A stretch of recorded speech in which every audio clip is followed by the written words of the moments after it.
welcome back to the morning brief. Now, this is my 30 minutes of fame, if that's possible. Illbliss is here and is about to sign me on.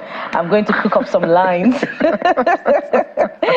Ladies and gentlemen, you know, a lot has been said about the Nigerian rap community, whether they're a dub, you know, of their Western counterparts, but whether we like it or not, they have owned their space in character. In fact, you know, adopting the local languages for rap. So let's celebrate rap as we welcome Illbliss Goretti to the program. Thank you guys. Good morning. Good morning. Good morning. Oh, thank you. How are you doing? Amazing. How are you holding up with, you know, the rising cost of commodities and all of that? Well, we're coping. We're coping. With lyrics, right? Yeah.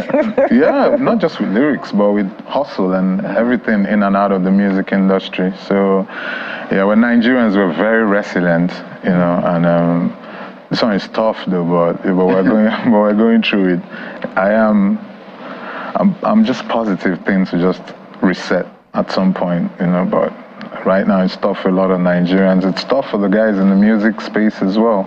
You know, everybody in creatives are just trying to find their way around, you know, finding more income streams.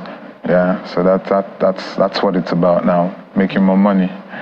Yeah. Yeah, Illbliss, you know, one of the first questions I was going to ask you is what's happening to the rap community? I know there was a time where, you know, the Nigerian rap artists dominated the entertainment scene. There was Tribesmen, there was Mode 9, there was Sasha, there was Obi-Wan, you. But it seems like it's a situation of to your ten, so Israel. I may be wrong, but correct me. Hip-hop music it's an evolving genre. Honestly, it's not always been top of mind for Nigerians because Nigeria is a rhythmic market. You know, Afrobeat is very core for our pop music. This is a society where pop reigns supreme. Hip-hop is growing. It just comes in different eras, you know, like you have the newer era now. With the new era comes an Odumodu Black. You know, with the new era comes maybe like a Black Bones and so on and so forth, you know, and those touches were handed over by my generation, you know, and the generation before me. So it's growing, it's evolving. There are more rap listeners now, and with platforms like Spotify, AudioMac, you know, people and Apple Music, YouTube Music, people are accessing, you know, rap music a lot more. It's a growing market. It's not growing exponentially like Afrobeats, but it is growing. I just put out an album called Sidekai, and that's my 8th studio album. And that's my contribution further into ensuring that the genre doesn't, you know, just cascade into anonymity. So we're walking, we're growing. I mean, a lot of OG rappers probably gave up along the way because it's become a very, very tough industry to operate in if you are independent, you know, but nah, I'm too resilient for that, so I'm still putting out music. The album dropped on the 24th, and yeah, you should listen to it. The feedback is incredible, and I haven't made music in 4 years. What? Yes, yeah. And it just takes me back to your history. You were just joking with us behind the scenes that you were a banker at some point, up until the point of assistant manager. Oh, yes. You said that. So you've been doing music for over 20 years. Oh, yes. If I'm correct. Slightly lesser than that, but almost close. 16, right? About 16. 16 years. Yeah. And you championed the Igbo boy movement. A lot of people still call you Oga Boss. Yeah. You probably know you more as Oga Boss than Illbliss. I have so many names. I tell you. Oga Boss, that Igbo boy, Odogu Male from King of Boys. It's just, I have too many monikers, but you know, I grew up in the Southeast, so we feel like we came to Lagos to look for everything that we couldn't at that point find in the Southeast because the industry wasn't as developed as it is now.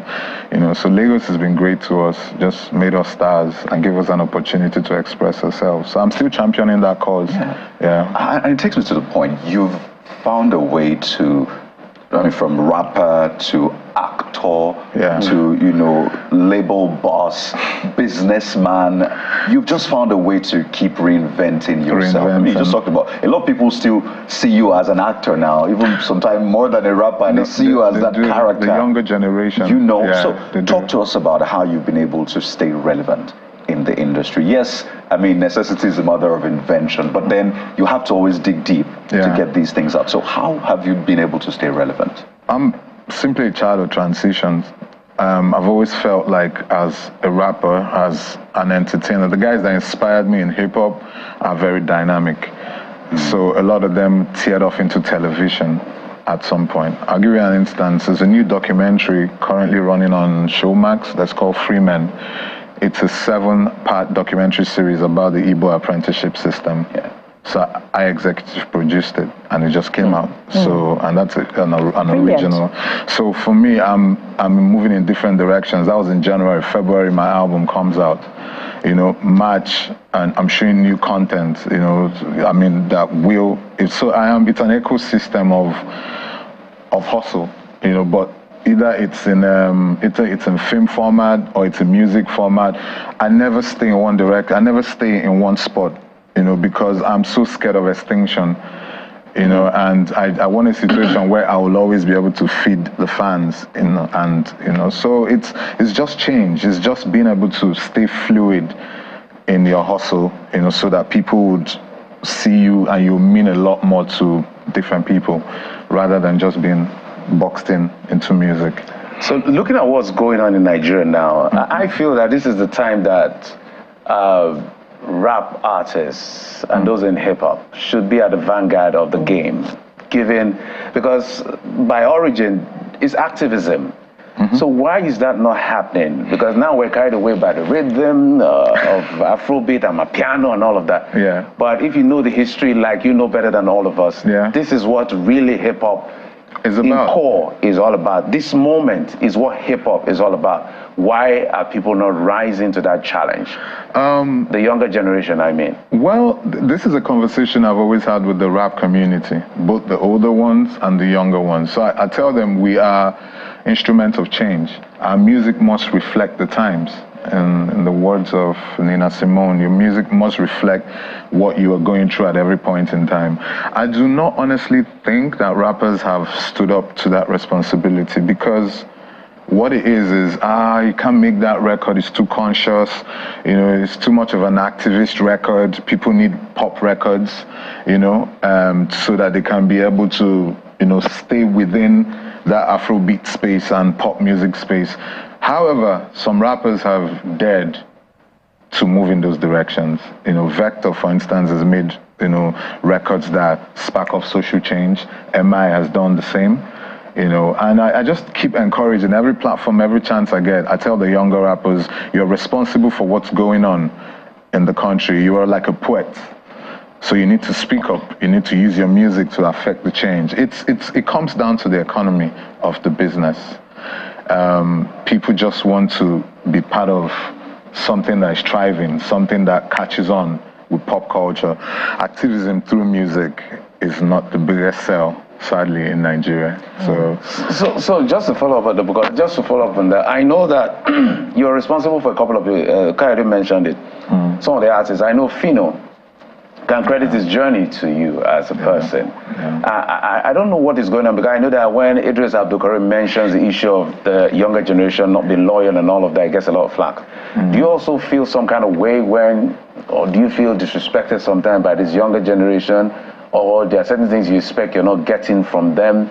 Not necessarily putting you in that Idris spot, but sometimes it feels like the argument of people like Burner will say, look, I didn't ride on anybody's back. I pushed this through on my own and all of that. So he has gotten a lot of anger from people, the OG, saying, you didn't just show up. We paved the way. Do you also feel that way? First of all, people are entitled to their opinions. If you think that a way wasn't paved for you, that's your opinion. I've never been entitled. I know that everybody as a young artist was inspired by some older artist that probably did it in some way, probably never held your hands and gave you a record deal and showed you exactly how to move, but just the music they were putting out at some point made you look at it and say, oh, it's possible to be a rapper, it's possible to be a singer. I feel like I challenge the OGs to go and make music. Ageism is such an issue in Nigeria, where you get to a point and it feels like you can't grow beyond here as an artist, or you're an OG and you sit down on your laurels and you want credit from the younger generation. They are working so hard. So they took that, so let's say that older generation built it up to a certain point, and they took it from there and they took it to yet another level. You know, in terms of flowers, our music is also poorly documented. So a lot of young artists don't even know what the OGs did. So they can't, off the top of their head, say, oh, this is the guy that invented this sound, or this is the guy that invented that sound. So they are moving in a space where they feel like they are creating things as they move. And they have so many tools to grow. Now, when I started music, there was very little social media. I think it was just MySpace, Facebook at its very embryonic stages, you know, and Nigerianland. These were the only places you could find information. But now you have all kinds of tools. You could blow up making music from a little room in your house. All you need to do is get on TikTok and push it. You know, so I don't like the energy. I don't like the energy from the OGs in a way, but I also kind of understand it when you're aging and you feel like, okay, I might not be top of mind for the younger people now, so I need to be mentioned. I need my flowers.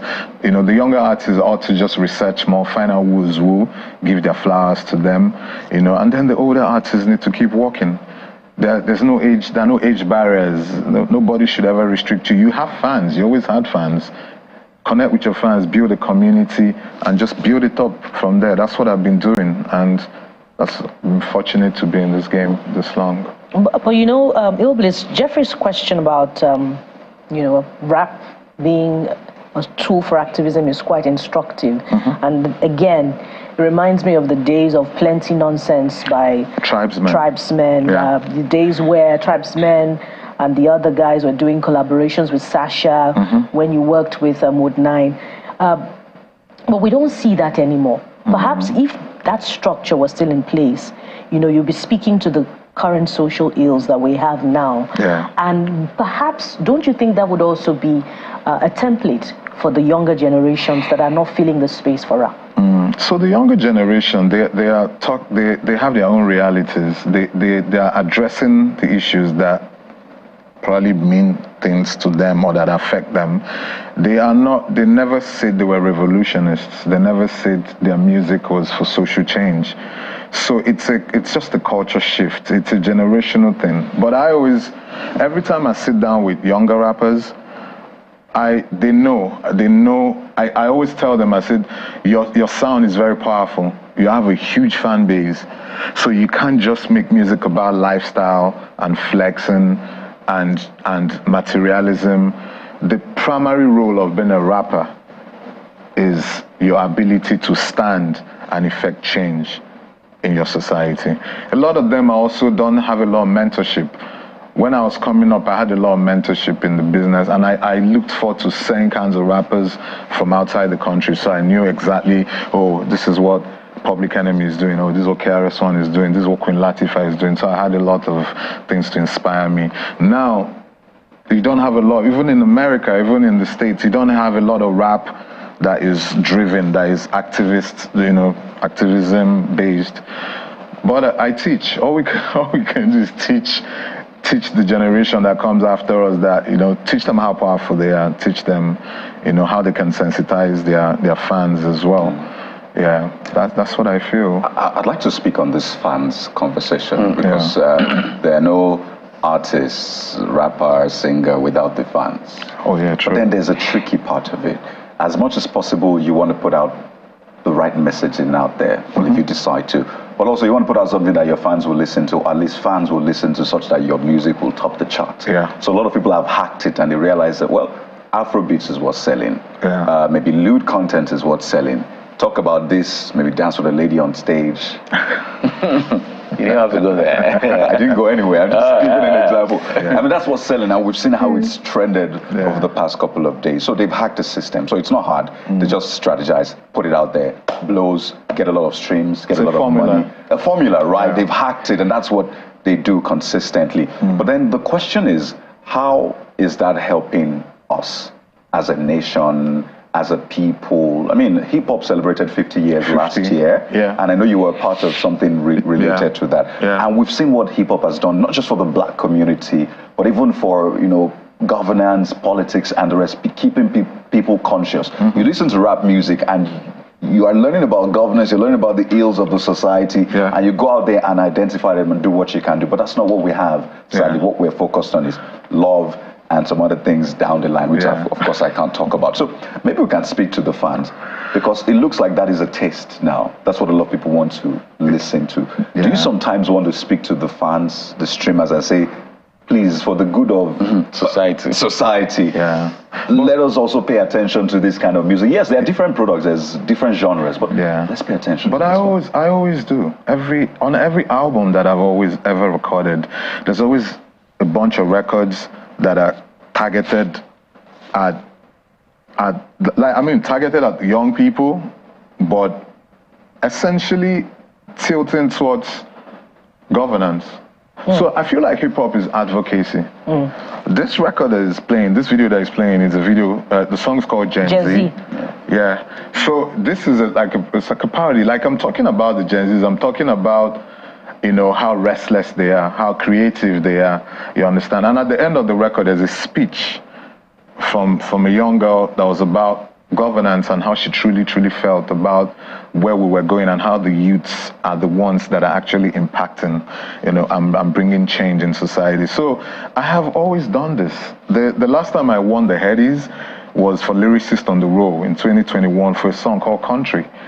And Country was brutally honest. I always stand on that pathway because my albums are never complete without this kind of records. But I'm hoping you can speak to the fans. No, but I do. No, I'm saying right now. Do. Okay, like maybe tell them that, hey, we know you want to listen to all the songs, but there's a message in there are messages in our songs that can actually help us as a nation. Absolutely. Okay, so dear fans, an open letter to the fans. Open letter to the fans. My name is Illbliss, Oga Boss, and we're having a great time with Afrobeats, and we've made so much hits. We've packed out so many arenas, you know, across the world. We're recognized as a genre to be, you know, to be respected. However, sometimes it just feels like a bit of a mindless party because we have so many issues in Nigeria that our music, we need the music to be a lot broader. We need people to also seek for substance that can spark off social change and correct society. To the musicians, when you sit down to make the records, sometimes attempt to deviate from the formulas and, you know, just make records that we can reflect to, records that we can affect, that can change the average Nigerian. It won't stop the streaming. I dare say it won't, you know. People will still stream it, you still make all that money that you're going to make, but as creatives, let's just use our art to change society. If it means anything. I like that deviate from the formula. I already feel him like he's rapping on us. But it will be incomplete we cannot go without talking about your role in King of Boys and future roles. I know you had said you don't want to be boxed. I think I watched an interview, but maybe talk to us. Are you going to take more projects? Because you said yourself that younger generation just saw you as an actor. But this is an OG. So when we say OG, this is an OG. That's just one of the OG's, old guys. So movie industry. Are you doing more this year or in the future? Because like after Dogu Male told the scriptwriters, can you just hold on for a bit? What's going on? So many scripts came in. I just decided everything. Odogu Male from King of Boys was such a successful character. So in typical Nigerian fashion, they try to box me in. Typecast Yeah, you. they tried to Oh, you look calm, by the way. You don't look anything like the character. No, I'm not the character. This is the real me. Yeah. A lot of people even say, "How do so you can even speak like this?" But you had fractured pidgin, and it was just Kemi Adetiba. Shout out to Kemi Adetiba. She made an incredible film, gave me an opportunity to be Odogumale, and it opened up my fan base as well. You know, a lot more. So I will do more films. I'm just taking my time, because I'm also producing documentaries, I'm also producing films, so I've always I'm hugely inspired by 50 Cent. So when I look at 50, he hasn't rapped, about a decade. But then he's got the Power series, and there are spin-offs like Raising Canaan, Power Book, like 4 or 5 seasons. And I'm looking at that universe, and I'm like, this is how I want to age. I don't want to age just as a one-directional OG, so I will act. I will act. I am in the process. Well, we can't let you go without you dropping a verse, maybe from Gen Z. No, would it be from Gen Z? Or any other thing. It could be from Sidikai. It could be from Sidikai, okay. Made a lot of sacrifices. Fame comes with a lot of prices. My brother, stick to your right shoe sizes and do you. Stay you, but never lie to you. Understand that destinies differ, sparker, and take shots of whatever you're sipping in your cup. Recline in your seats if you're heading home after work, listening to Chapo's verses. When the Nas against Umye, when you're bona noche, my money, my shine, bulie, manenwa kwa kodi, ogadi kwa bloody, ige easily na manaka gadi kwa modi, asangwe luche, manasengwe kwa lo the body, yotuodi, fagasina ilia kwa bagogu, no dodu ka iligadi duogodu, onye nupisi na government ebupia, onye kuo pim manya piasuo, mind calculating like a Casio, next vacation, my brother Lazio, you wake and you wake up boys, with them boys getting money in abundance, 20 cars in accordance, what? Ladies and gentlemen, Illbliss go I need to go back to school. I heard your verses, you're dope. I heard you. I'm dope, right? I heard you earlier. Thank you for the encouragement. That was hot. You just got into the elements. Once you get into those flows, you're like, man, guys, fire. It's an energy, man. Thank you. So when you see these things, for me, it's like this is what you are meant to do. You just get into that space. It's almost like it's spiritual. It's a spirit. It's a spirit. Thank you so much. Thank you guys. Thank you so for much having for me coming on the morning brief. And please, fans, my new album is out. It's called Sidikai. Go and listen. The kind of messages I'm getting on social media is so uplifting. Like thousands, fans in their thousands, they are listening. They're like, finally, hip hop is restored. Finally, we have respect for hip hop is back. Oga Boss is back. Thank you so much to the fans. Thank you guys for having me. We're super glad to have you here. We're super glad. Thank you so much. Thank you. Okay, so what a wonderful time I've had today. I'm getting signed, getting encouraged. We'll be back again tomorrow with another fantastic edition of the program. I am Bukola Koka. Let's go. I'm Jeff. Who's almost messed up. Bye for that. So let me do this. Jeff is joining me. I'll make it brief. This is the morning brief. All we got is love here and no beef. So please take a lead.